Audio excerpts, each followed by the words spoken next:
Assalamualaikum warahmatullahi wabarakatuh. Salam guru penggerak. Perkenalkan, saya Lia Kurnia, CGP Angkatan keempat dari Kota Batam. Saya mengajar di SD Islam Nabilah, Kota Batam. Baik, saya akan mendemonstrasikan kontekstual pemikiran Ki Hajar Dewantara. Ki Hajar Dewantara dikenal dengan Bapak Pendidikan Nasional. Beliau merupakan pelopor pendidikan bagi kaum pribumi Indonesia dari zaman penjajahan Belanda. Ki Hajar Dewantara lahir di Yogyakarta tanggal 2 Mei 1989. Beliau wafat di Yogyakarta tanggal 26 April 1959. Ki Hajar Dewantara mempunyai filosofi pendidikan, yaitu ing ngarso sungtolodo ing mandiak mangunkarsa tuturi handayani. Di depan memberi contoh, di tengah membangun semangat, di belakang memberi dorongan. Pemikiran kritis Ki Hajar Dewantara dalam pendidikan. Yang pertama, asas pendidikan, yaitu asas Trikon. Yang kedua, dasar pendidikan, yang mana dasar pendidikan memanusiakan manusia. Yang ketiga, kodrat anak, yang terdiri dari kodrat alam dan kodrat zaman. Yang keempat, budi pekerti. Asas pendidikan pemikiran kritis Ki Hajar Dewantara yaitu asas Trikon.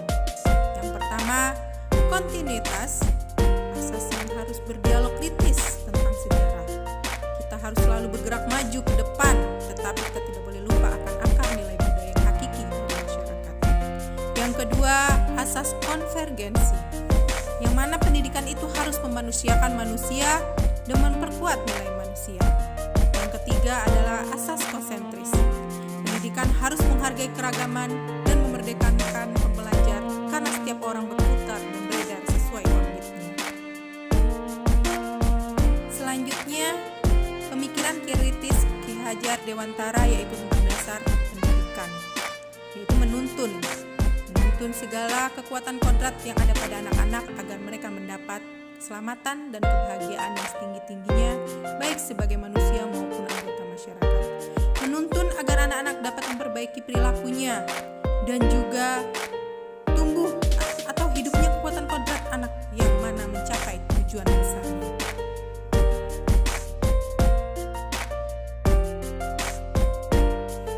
Selanjutnya, pemikiran kritis Ki Hajar Dewantara adalah tentang kodrat anak tersebut, yang mana anak-anak memiliki kodrat alam dan kodrat zaman. Kodrat alam itu tempat tinggalnya, masyarakat di sekitar lingkungannya. Sedangkan kodrat zaman, walaupun alamnya tetap sama, tapi zamannya dari waktu ke waktu itu berbeda. Sehingga kita sebagai seorang guru harus memahami zaman yang semakin berkembang sehingga kita dapat menuntun kemajuan anak tersebut mencapai tujuan yang besar.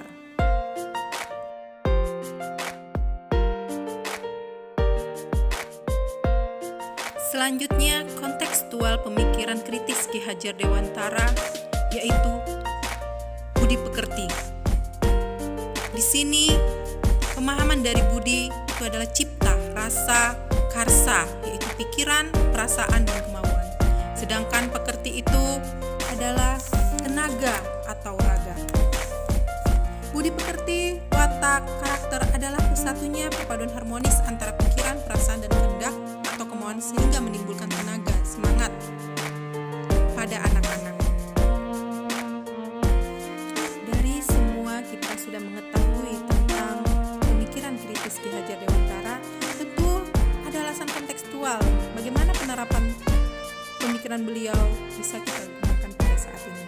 Pendidikan saat ini memang sesuai dengan pemikiran konteks Ki Hajar Dewantara, yang mana program pemerintah yaitu Merdeka Belajar, pembelajaran yang berpusat kepada anak yang akan menjadikan anak tersebut menjadi anak yang kritis dan berbudi pekerti yang luhur.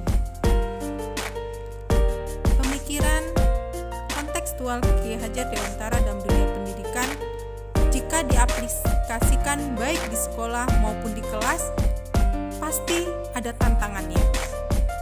Tantangannya yang pertama itu merubah cara pandang seorang guru dalam mendidik siswa, yang mana cara pandang awalnya itu dalam pembelajaran itu berpusat hanya kepada gurunya.